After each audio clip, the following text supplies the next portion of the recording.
Olá pessoal, graça e paz, boa noite, espero que todos estejam bem, obrigado pela tua participação. Eu gostaria de começar a aula de hoje com uma oração, amém? Então, feche seus olhos. Ó Deus Pai Todo-Poderoso, obrigado por esse dia, obrigado por essa noite. E nós te pedimos, Espírito Santo de Deus, fale conosco. Tudo aquilo que for ensinado nessa aula encontre morada em nosso coração. E tudo aquela semente que a tua palavra que for lançada em nossas vidas dê muitos frutos para ti, Jesus. Perdoa os nossos pecados, ó Deus, e nós te pedimos isso em nome de Jesus. E que tua paz esteja sobre a casa de todos nessa noite, guardando esses lares, porque agora estaremos aqui reunidos para aprender mais de ti através deste estudo. É em teu nome, Jesus, que nós te agradecemos e oramos. Amém. Então hoje, pessoal, nós falaremos sobre o livro de Isaías, um profeta muito importante. Tudo aquilo que ele profetizou permeia toda a Bíblia e influenciou a vida de muitas pessoas. O próprio Jesus Cristo, em seu primeiro sermão, utilizou a passagem de Isaías para revelar quem ele era e que ele já tinha sido profetizado. Mas antes de começarmos a aula, eu gostaria de compartilhar com vocês os dois desafios que nós temos. Um deles é de leitura bíblica, então estou colocando aqui na sua tela, lembrando que a leitura bíblica é sobre o livro de Provérbios. Nós entramos na semana 4 e estamos acabando. Semana que vem a gente acaba essa leitura. Então hoje, dia 8, nós temos a leitura de Provérbios 22 e até a próxima aula nós iremos até Provérbios 28. Hoje nós não teremos o devocional da Carol, fica para a próxima aula, amém? Mas eu gostaria de relembrá-los um ponto importante que está em Provérbios 9:8. O temor do Senhor é o princípio da sabedoria. A sabedoria mais importante que existe é a sabedoria de Deus, o conhecimento de Deus. E tudo aquilo que Ele nos revelou está na Bíblia. Então, se você quer ter sabedoria, busque a Bíblia e coloque ela em prática. O temor do Senhor. O temor aqui não é medo, mas o respeito. Se você respeita a Deus, se você entregou a sua vida para Cristo, continue conosco todos os dias, estudando, lendo a Bíblia, participando, porque a sua vida será edificada e abençoada. O outro desafio é aquele de compartilhar um versículo decorado que conversa com o seu coração, e hoje nós temos a participação de uma amiga nossa, da Mazinha, que trará um versículo que toca, que conversa ao coração dela, e ela sentiu da parte de Deus de compartilhar com vocês, e eu também espero que fale muito ao teu coração. Boa noite, me chamo Mariana, eu sou aluna da Carol e do Luiz, e eu tô aqui porque eu aceitei o desafio de compartilhar um versículo que me ajuda, na verdade, na minha vida, e vou compartilhar com vocês e espero que toque alguns de vocês. É o Coríntios 16:4, e ele fala assim: por isso não perdemos a coragem, ainda que o nosso corpo se desgaste, nosso interior renova-se de dia para dia.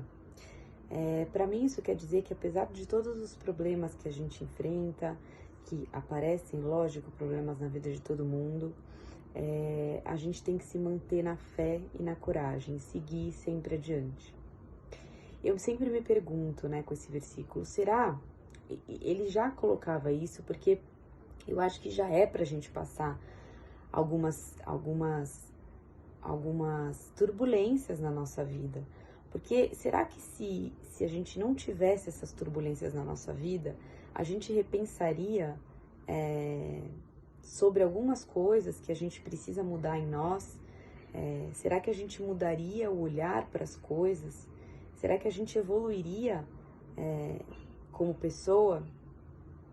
Então eu acho que quando a gente tem uma dor, a gente consegue ser mais generoso, ter mais empatia com a dor do outro. Porque... Obrigado, Mazinha, Mariana, mas eu e minha esposa chamamos ela de Mazinha. Obrigado por participar, obrigado por compartilhar esse versículo que está em 2 Coríntios 4,16. É um versículo muito conhecido e aqui é nos ensinado a importância de nós continuarmos, de nós perseverarmos. Nós aprendemos muito isso aqui no Antigo Testamento com a vida do povo de Deus, onde eles tinham que perseverar para que Deus pudesse abençoá-los. A bênção de Deus, os planos de Deus não acontecem em nossas vidas sem que a gente passe por situações complexas, por desafios, porque isso traz maturidade para as nossas vidas. Foi assim que aconteceu no deserto, foi assim que aconteceu até eles conquistarem a terra prometida. Ficou muito claro isso no livro de Josué. Então este é um incentivo, um versículo que conversa muito com a Mazinha e também conversa muito comigo e conversa com a vida de muitas pessoas. Pessoal, perseverança é a chave para nós recebermos aquilo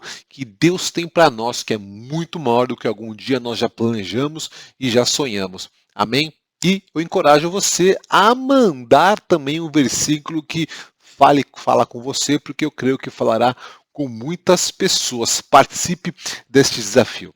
Então hoje nós falaremos sobre o livro de Isaías e nós começaremos uma sessão dos profetas maiores. Recapitulando, eu gostaria aqui que você se alegrasse, porque veja a quantidade de livros que você já estudou. Então nós já lemos os livros que formam o Pentateuco, nós já lemos e aprendemos sobre os livros que compõem, né, a parte histórica. Finalizamos na aula passada com o livro de Cantares sobre os livros poéticos e agora nós entraremos na seção dos profetas.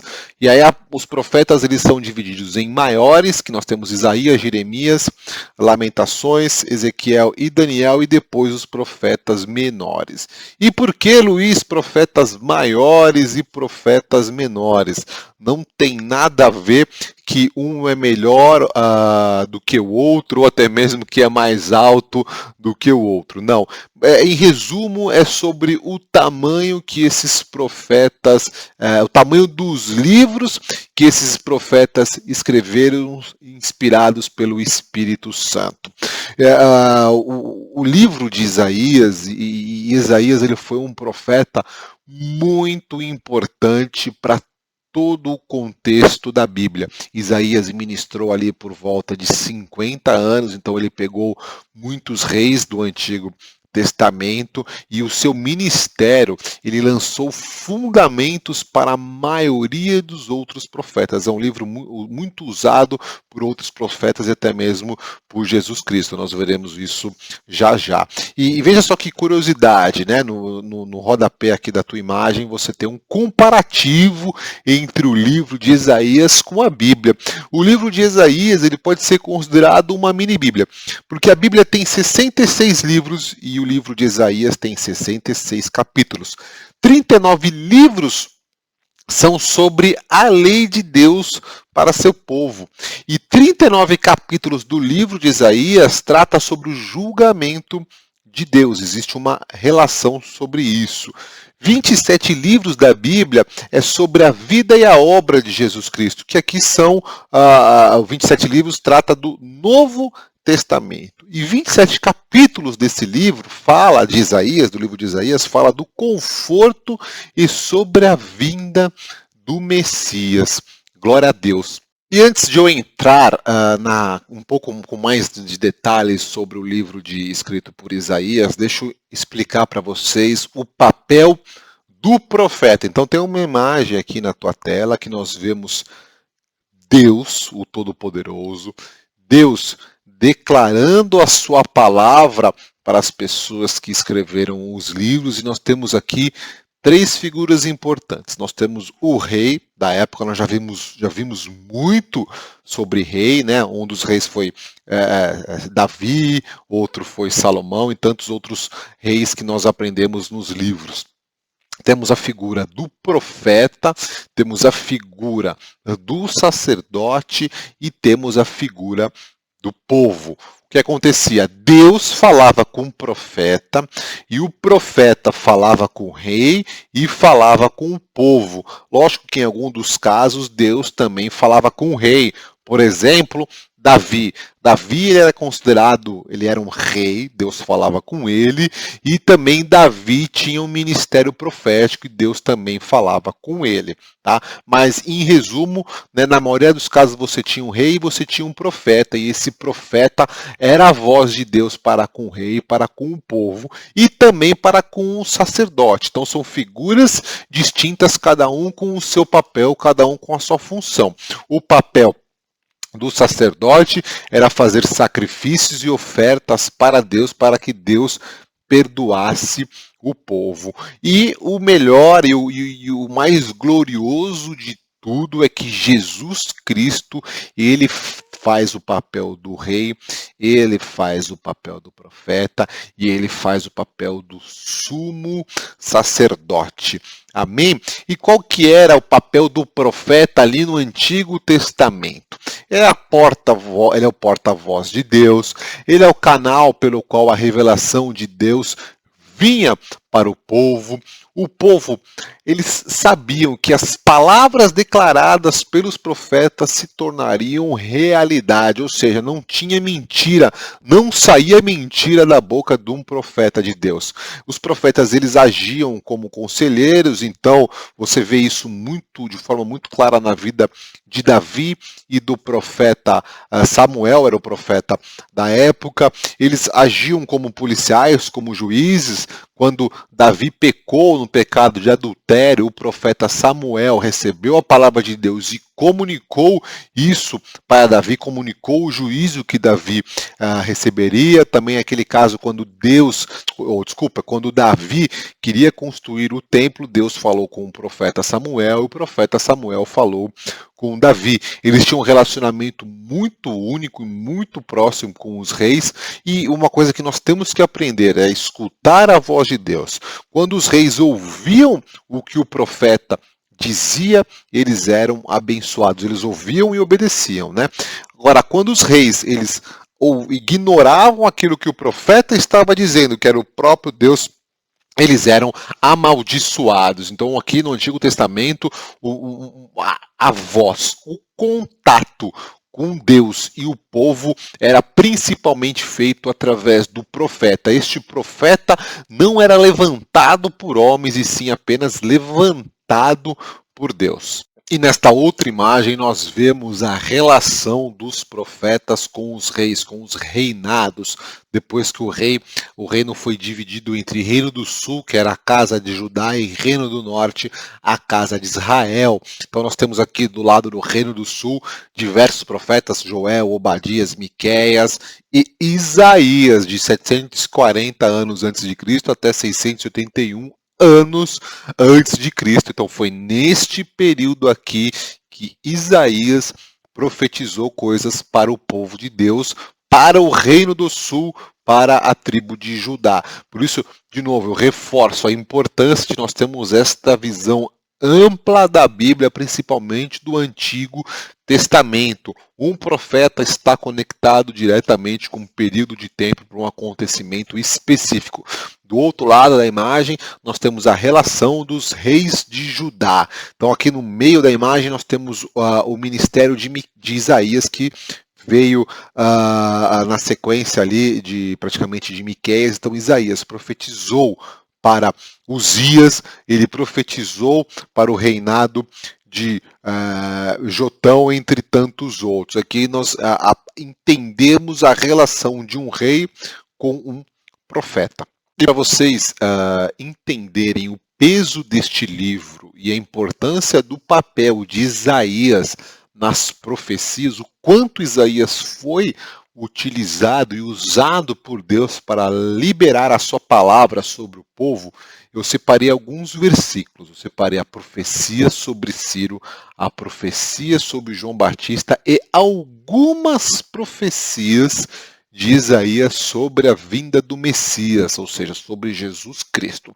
Então, a primeira profecia que nós encontramos aqui, historicamente, eu estou falando aqui, não o que está relatado no livro, mas cronologicamente, vocês estão lembrados que o povo de Deus foi para o exílio da Babilônia, e num determinado momento se levantou o rei Ciro, e o rei Ciro libertou exortou o povo para eles voltarem do exílio para Jerusalém e reconstruíssem ali o templo. Então, muitos anos antes disso acontecer, Isaías profetizou sobre Ciro.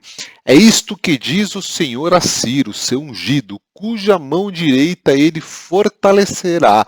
Diante dele, reis poderosos ficarão paralisados de medo. Os portões de suas fortalezas se abrirão e nunca mais se fecharão. Assim diz ele: irei à sua frente, Ciro, e tornarei planos os montes, quebrarei os portões de bronze e destruirei as trancas de ferro. Veja só que coisa maravilhosa. Deus usou a vida do profeta Isaías para o profeta Isaías anunciar para o povo de Deus que um dia teria um homem ungido por Deus para libertar o seu povo. Isaías profetizou anos e anos antes até mesmo do povo de Deus ir para o exílio na Babilônia. Outra profecia cronologicamente importante foi a profecia de João Batista, ou seja, de novo, Isaías sendo usado por Deus para declarar que teria um precursor de Jesus Cristo. Então é Isaías 43. Ouçam, uma voz clama: abram caminho no deserto para o Senhor. Preparem para o nosso Deus uma estrada reta na terra desolada. Veja só, aqui Isaías estava profetizando que teria uma voz que clamava no deserto para que abrissem o caminho para o Senhor. E a história mostra que João Batista, nós já lemos e aprendemos isso quando nós estávamos no Novo Testamento, que João Batista era a voz que clamava no deserto, abrindo o caminho para Jesus Cristo. Então, neste período que nós acabamos de ver no slide anterior, Isaías já tinha dito que algum dia viria um homem que ele prepararia o caminho para a vinda do Messias, para a vinda de Jesus Cristo. E Isaías profetizou muito sobre a vinda do Messias. Isaías 7,14. Por isso, o Senhor mesmo lhes dará um sinal. Vejam, a virgem ficará grávida. Ela dará à luz um filho e o chamará de Emanuel. Aleluia. Outro versículo importante, Isaías 9, 6, 7. Pois um menino nos nasceu, um filho nos foi dado, o governo estará sobre os seus ombros. Ele será chamado de maravilhoso, conselheiro, Deus poderoso, Pai eterno e príncipe da paz. Seu governo e sua paz jamais terão fim. Reinará com imparcialidade e justiça no trono de Davi para todo o sempre.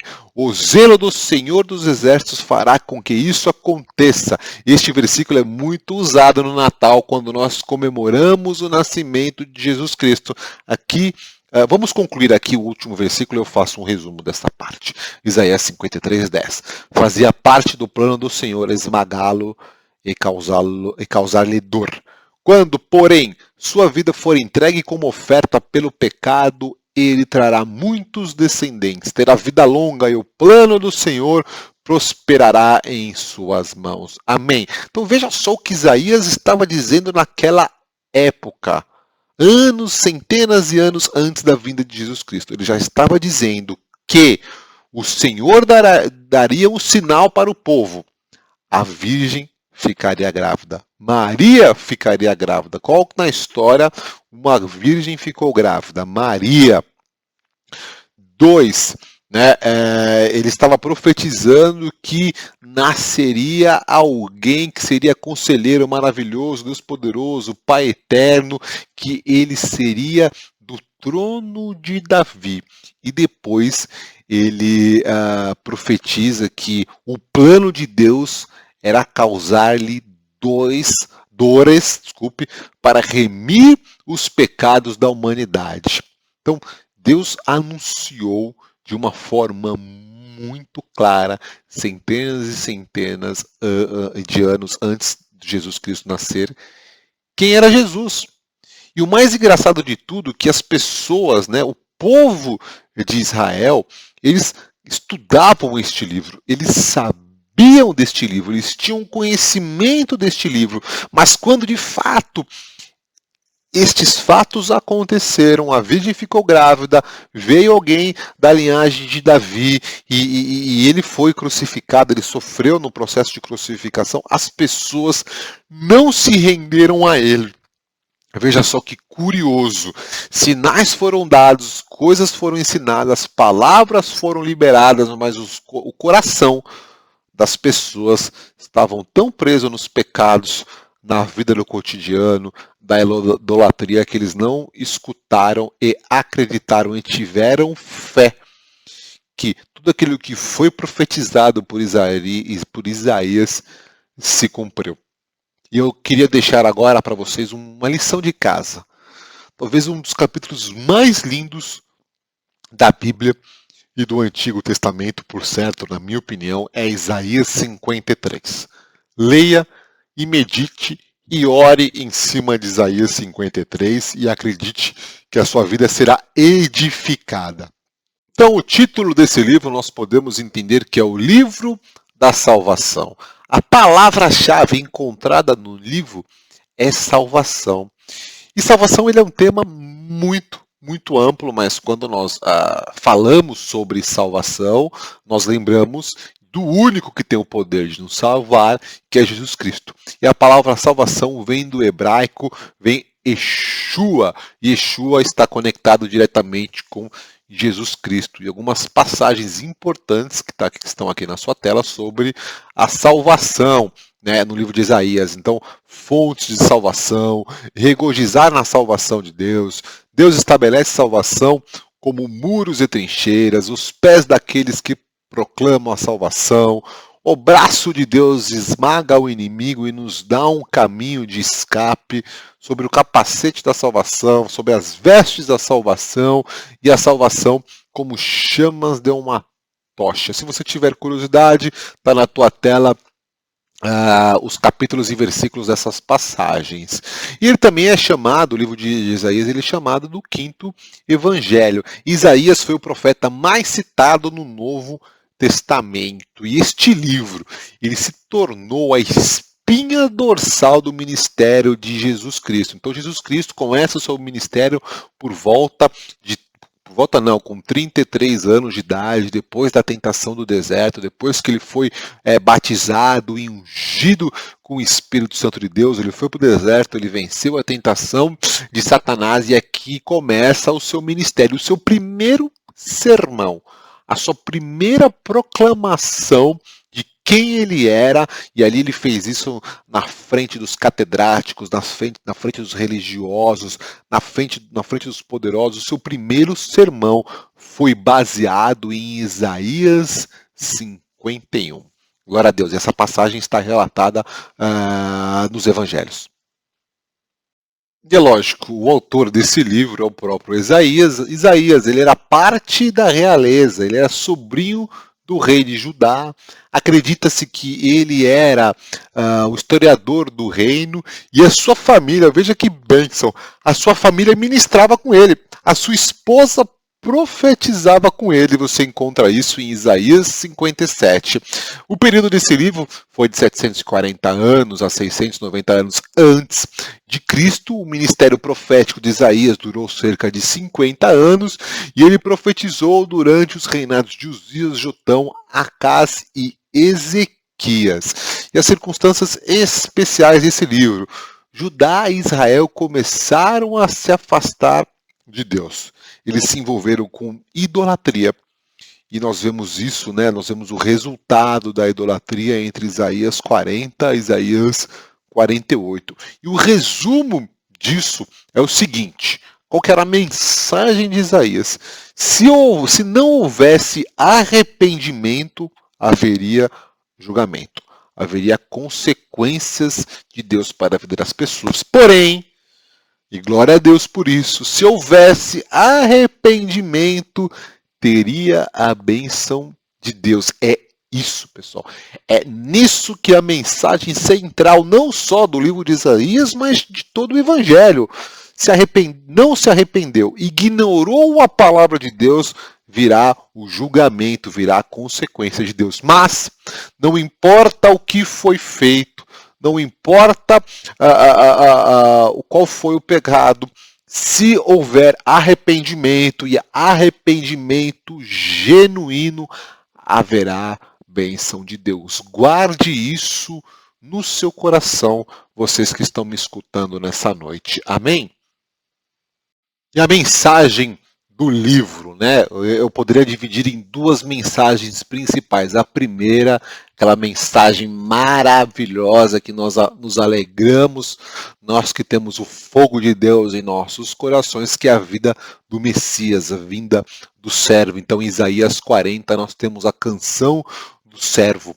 Isaías predisse que Jesus tomaria sobre si o fardo do mestre. Então realmente ele veio como um servo, ele levou sobre si todas as nossas enfermidades. E Isaías também predisse o servir de Jesus até a sua morte, ou seja, né, a lição de casa aqui, pessoal, Isaías 53, que Jesus Cristo ia sofrer para nos libertar do pecado, da morte. A nossa retribuição, vamos assim dizer disso, é se arrepender e voltar os nossos caminhos para o Senhor. E também a mensagem sobre o Espírito Santo. Isaías profetizou muito sobre o Espírito Santo. E nós vimos isso em Isaías 42:1. O Espírito Santo sobre o servo, sobre o seu servo, o servo de Deus, Jesus Cristo. Isaías 32:15. Eu derramarei do meu Espírito. A nova aliança viria através do derramar do Espírito. Isaías 59:21. A nova aliança, a aliança que está em vigor hoje conosco, nós já aprendemos um pouco sobre alianças, é a aliança do Espírito Santo, no derramar dele sobre as nossas vidas. Amém? E o Espírito Santo repousando sobre todos eles em Isaías 53, 10 e 11. Um ponto importante que eu destaco aqui nesta aula, entrando um pouco mais na teologia dos acontecimentos. O ministério do Espírito Santo não pode ser separado do ministério de Jesus Cristo. Lembrando que Jesus Cristo fez milagres e maravilhas porque ele recebeu uma porção sem medidas do Espírito Santo. E os profetas, eles falaram a respeito de Jesus e do Espírito Santo que está acontecendo agora. E a importância deste livro, saiba que Deus está no controle das nações. Deus está controlando tudo. Naquela época, quando Deus usou a vida de Isaías, estava acontecendo coisas terríveis naquelas nações. Mas tinha um profeta ali, sendo o porta-voz de Deus, que estava dizendo que Deus estava no controle. Segunda lição desse livro, o julgamento de Deus é sobre toda a terra, sobre todos.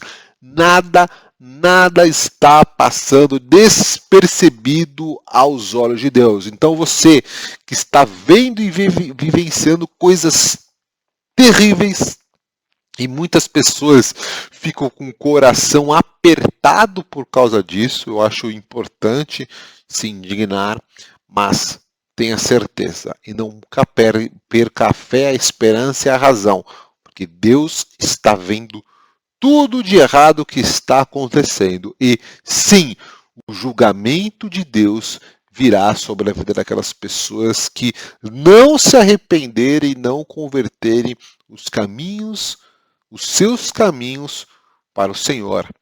Parece duro, parece difícil, mas o nosso papel, o meu papel e o seu papel, você que entregou a sua vida para Cristo, é isso que está escrito aqui no item 3. A proteção de Deus está sobre todo o seu povo.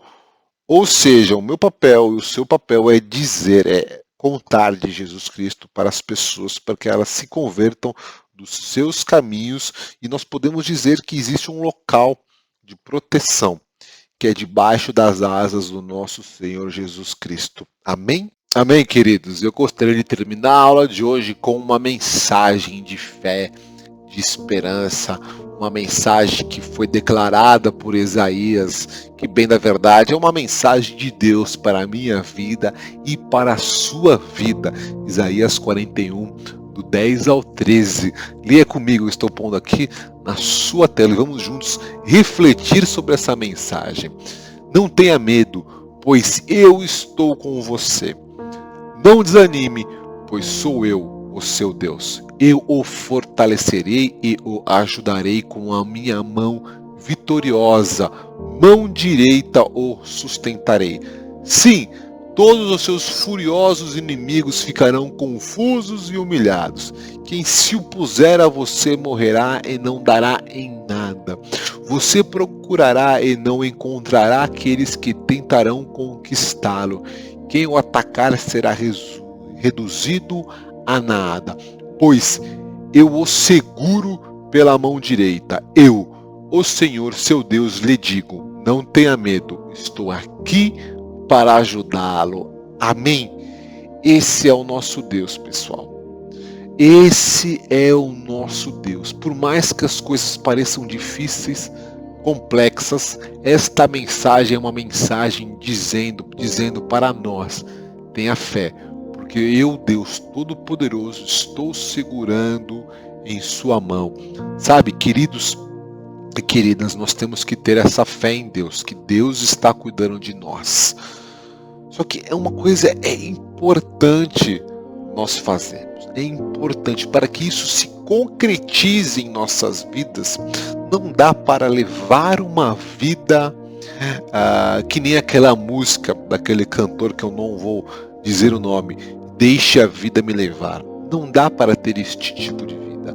A vida que nós temos que levar é uma vida seguindo os passos de Jesus Cristo, que começa como? Com arrependimento. E o arrependimento é quase que diário, porque a natureza humana, a minha natureza, ela tende a pecar.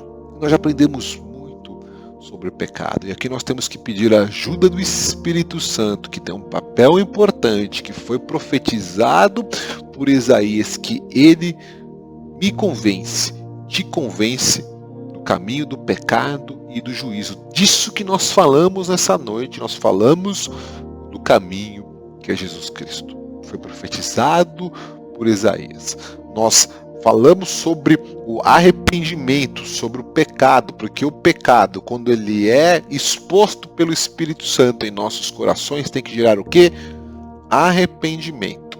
Sobre o juízo que vem na vida daquelas pessoas que não se arrependem. Então que a gente dê liberdade para o Espírito Santo de Deus ministrar os nossos corações nessa noite e nos mostrar onde nós estamos falhando e errando. Por quê? Porque depois do arrependimento vem a bênção de Deus. E a bênção de Deus para a sua vida nessa noite está em Isaías 41:10. Não tenha medo, pois eu estou com você. Não desanime, pois sou eu, o seu Deus. Eu o fortalecerei e o ajudarei com a minha mão vitoriosa, mão direita o sustentarei. Amém? Então, se tem alguém nessa noite que está me assistindo, saiba que Deus está com a mão estendida para você. Ele está te fazendo um convite nessa noite. Me busque, se arrependa e siga os meus caminhos, porque eu o seguro pela mão direita. E aí nós entraremos, se nós fizermos isso, nós entraremos num lugar de descanso, de proteção, de bênção, de cuidado com o Senhor. Nós temos um Deus que ama. É isso que nós temos que acreditar. Na mão poderosa de Deus que está hoje sobre as nossas vidas. Amém? Que Deus abençoe a tua casa. Que você tenha esta consciência de se examinar, se arrepender e seguir em frente, porque Deus está contigo, a mão do Senhor está estendida sobre a tua vida, sobre a tua casa, sobre a tua família. Não tema, persevere, porque Deus dará a vitória em nome de Jesus Cristo. Amém. Eu gostaria de terminar a aula de hoje com uma oração. Amém? Então feche os seus olhos.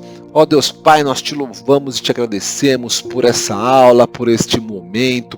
E nós te pedimos que tudo que foi ensinado aqui Espírito Santo de Deus, faça morada em nossos corações e aqueça os nossos corações para nós seguirmos essas instruções. Nos perdoe, ó Senhor, da nossa impulsividade, da nossa raiva, da nossa sabedoria humana. Nos perdoe pela nossa falta de fé. Nos perdoe porque muitas vezes nós não acreditamos na Tua palavra e preferimos seguir os nossos caminhos. Nos perdoe. Porque nessa noite, ó Deus, nós precisamos da Tua mão forte, da Tua mão direita nos protegendo e nos guiando.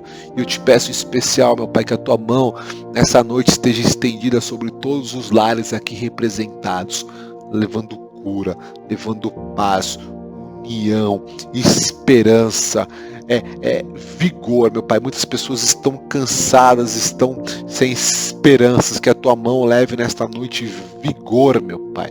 Vigor, ousadia e perseverança na vida de muitas pessoas é o que eu te peço, meu Pai. Também haja cura na alma, cura física, meu Pai. Dores nas costas, cure, ó Senhor. Problemas de visão, cure, ó Senhor. Resfriados, cure, ó Senhor. E proteja, meu Pai. Blinde essas pessoas do coronavírus, meu Pai. E também cuide das finanças. Cuide do abastecimento, meu Pai, de alimento nas casas, portas de emprego nós te pedimos, meu Pai, em nome de Jesus, que eu oro e agradeço. Amém. Amém, pessoal. Deus abençoe vocês e até a próxima aula. Fiquem na graça e na paz do Senhor.